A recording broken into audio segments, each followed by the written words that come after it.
Hello, everyone. Thank you very much for watching today. Today is day 4 of 5 of Think and Grow Rich. And the topic today is about education and imagination. So, of course, I'm going to put my twist on this.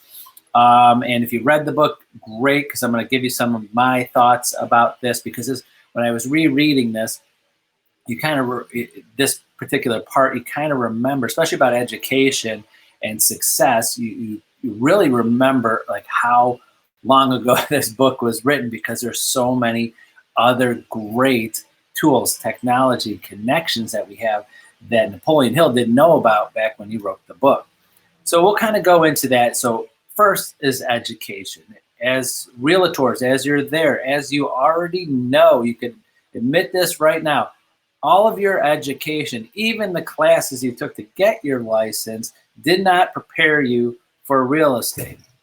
There are agents out there that we have agents in our office that have PhDs. We have agents in our office that have no college education, just have their basic, high school diploma or GED equivalent. The amount of formal education does not equal success, and you already know that. I'm sure you already know that in definitely in real estate, and of course I'll throw that, in my opinion, in life too. There's people that have the exact same education. It's what they do with it afterwards, especially in business. I'll keep that with business. Of course, there's specializations, doctors, lawyers, things like that. But of course, there's successful doctors. There's not successful doctors. There's lawyers out there doing very well, and there's lawyers out there that are starving.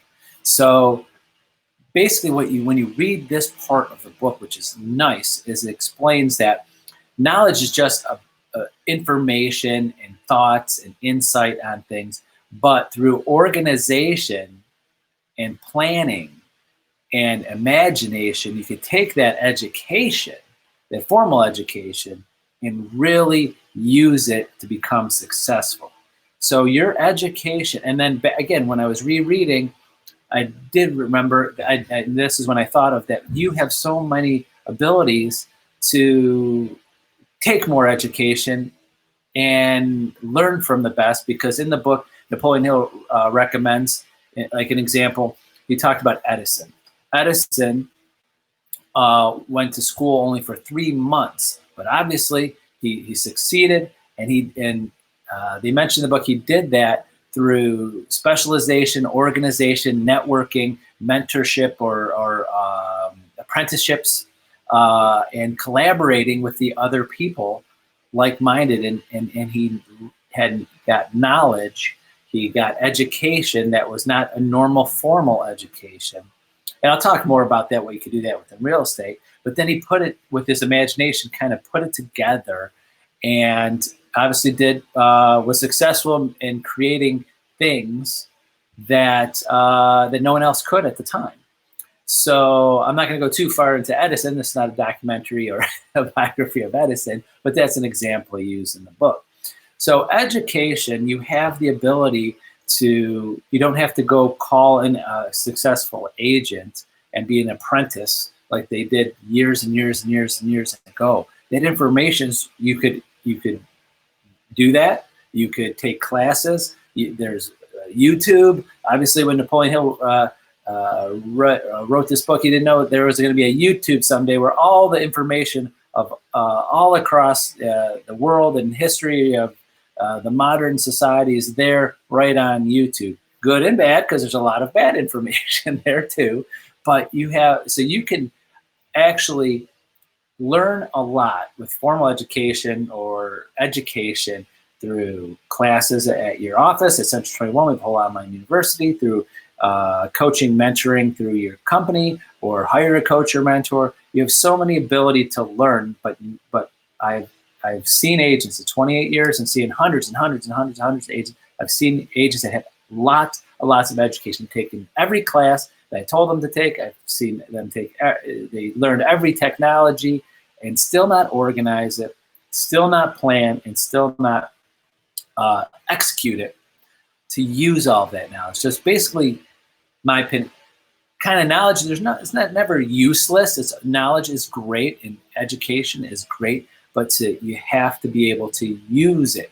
How many of us have college degrees and are not using their college degrees? How many of us know people that have college degrees that are not using that? How many people that that have taken every real estate course and are doing well, and taken every real estate course and every training program and are not doing well? So part of that gets into the next part of imagination.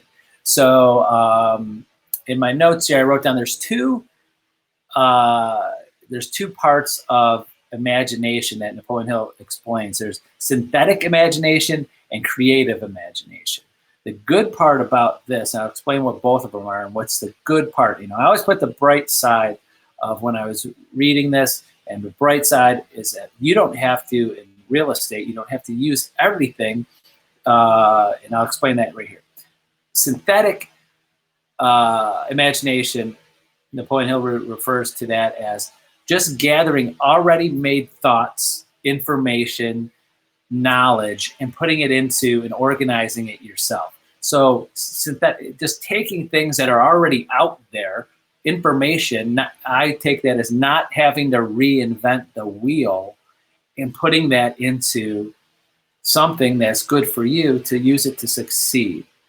And then next is creative imagination, where we see that in, Apple, Edison, Tesla, whatever. I mean, obviously, there's lots of different things and technologies and successful people that had to have a creative, in art, in music, they're successful artists and musicians, and they had to use that creative imagination to create something that no one has done before.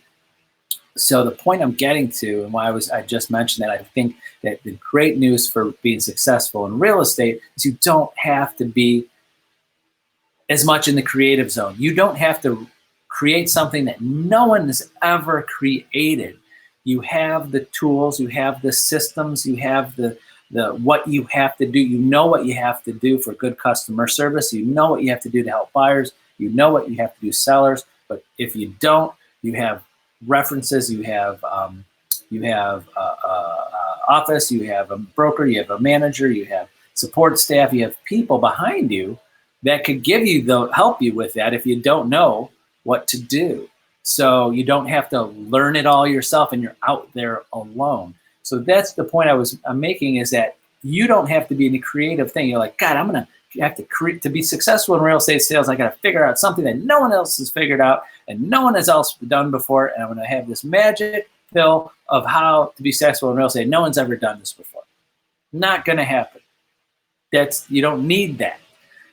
All of the information, the synthetic imagination, is just how you, now this is very important of my advice, how you put all of that information the way you like it, the way it makes you effective, you efficient, and the way you will enjoy doing real estate, if that makes sense. What and a lot of the agents watching this, if I'm coaching you now or have coached you in the past, you've heard me say it, is that the first thing I say almost every time we start in coaching is what are you doing in your life every day that we could get real estate in there, and what do you like to do, and how do we fit that in so it's not something that's totally against what your normal personality is, your normal way of living, your normal day-to-day life.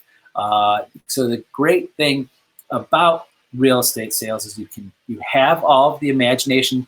The imagination has been done. The imagination has been done. This is not like football where you got to, it's a good example of football. Football. There's plays. There's probably many, many, many plays that are identical. It's just what plays. How many football teams? Again, I've never, outside of Pee Wee football, I've never played football. I helped coach my kids' football team. so I'm minimizing this, but there's so many plays, but there's not that many trick plays. They're not out there trying like, I have to trick plays. It's like when to use the same plays that everybody has. When are we going to use them? Maybe tweak them a little bit that's better for your team. So going with that comparison, it's like, wow, we have a very fast receiver, so let's do this play and do it that way. So they're using their assets, they're using the things that they have better. Or our running back is fast, or our linemen are tough, or our quarterback can move. So again, the plays are about the same, but they tweak them, organize them, and use them in a way that's best for them. That's how you have to do it in real estate. So there's cold calling, there's networking, there's getting involved in the community, there's prospecting, there's calls, there's texts, there's emails, there's instant messages, there's events, there's community groups, there's parties, there's anything. I'm just talking about ideas and prospecting. Now you got to take all of those things, like, what do I like to do? What are my strengths? What do I like to do? Let me use my imagination and let me think about what I can do. What do I do best? Well, I'm good on the phone. I'm good in face-to-face. I'm good at organization and that. And if you're not good in some things, that's when you could start working with other agents or your office where they could help assist you with that. Like example of any agents of us here at Century 21 HomeStar, especially our new agents right out of school. We train you, we teach you. We're here from day one to the end, as long as you need us in training. But also we say, don't worry, you're never out there alone. You can always use this as a resource. So I tell all of our agents that I coach you, you've heard me say, go out there. You concentrate on prospecting. Don't worry about every day trying to memorize the contract forward and backward. Don't worry about, because you're going to have questions and things that buyers and sellers ask you that you've never had before. And some of you watching this might have been in real estate 30 years and called me yesterday on something that you've never had before in 30 years. So the point I'm getting at is that use your team, use that to help you with things that you can't, just like that football comparison. So hopefully that's a good comparison. I just, off the top of my head, I thought of that, and I really think that is a good comparison of how you should organize your business. Is take all of the plays, the things that real estate agents have done, and you can find all those plays through your online university, Century 21, or any agent from any other company. You probably have online universities or training. You take those classes. There's on YouTube. You could hire. There's classes. There's Brian Buffini. There's Mike Ferry. There's Tom Ferry. There's Jared James. There's different professional real estate coaches that have programs that you can use too if you want to invest some money in that, if you don't have that already at your office. And then take all of those plays that real estate agents have done from the beginning of real estate agents to be successful, and tweak that and say, where are use your imagination, use your synthetic imagination, and take all those plays and go, I'm better at this, I'm faster, I can do this, I'm stronger over here, I'm going to do this. I really need to do this, but I need help with it because I'm not that strong with it. So let me find help within my office or other agents or other people that are in the industry that I like. And of course, always pick people that are at the level you're at. Back to the football comparison. If someone is a running back and they want to be a better running back, they're not networking with someone that's not good as better than they are. Talk to the people that are at a level higher than you. Don't talk to people. I mean, you can. I mean, you could. I'm not saying that's bad. I'm just saying you shouldn't spend all your time, like if you're at 10 deals a year, don't spend all your time talking to people that have been in your business 10 years and have 5 deals a year. Talk to the people above that. Again, not to say those are bad people. They're doing great. I've got awesome, best, successful in their minds because they're hitting the levels they want, that sell 5 houses a year. It's not a numbers thing. So I have agents. This is a controversial topic with brokers and owners and people in real estate. I have great agents that could teach a lot of agents about awesome, spot on, perfect customer service that sell 5 houses a year because they want to be specialized, give people full attention. They have other things going on in their life, and they're perfect, awesome, professional agents. So I do this a lot with agents that are newer. I have teamed them up or helped them talk to other agents that are in the business, and sometimes I explain them, this is not an agent that sells 30 houses a year, but they've been in the business 25 years and are excellent, and they sell 5 houses a year. So don't worry about the numbers, worry about quality. That's an example of that. So, but that's it for today. I don't want to go ramble on too long about education. You have it all at your fingertips. You don't have to go to a college or find place to take more education. But that education is now you got to put it together and organize it, and you got to plan for it. And then also use your imagination, your synthetic imagination again, which is taking all the pieces and parts of the things that you learn and put it together that is easy, is efficient. It's something that is easy for you to do and what you like to do, and use it your strengths, kind of like that football comparison. That football comparison is not in the book. That's mine. So you're like, wonder why that's not in the book if you're reading the book. So that's it for today. Hopefully that helps you think about some other things to help you be successful in real estate. And remember, use me as a resource. I love it. Just call me, text me, email me, do anything you need to get a hold of me, and I will be happy to set the time aside and help you no matter what company you're at, where you're at. I'm here for you there. So that's it. Have a wonderful day. We'll see you tomorrow at 11. Bye-bye.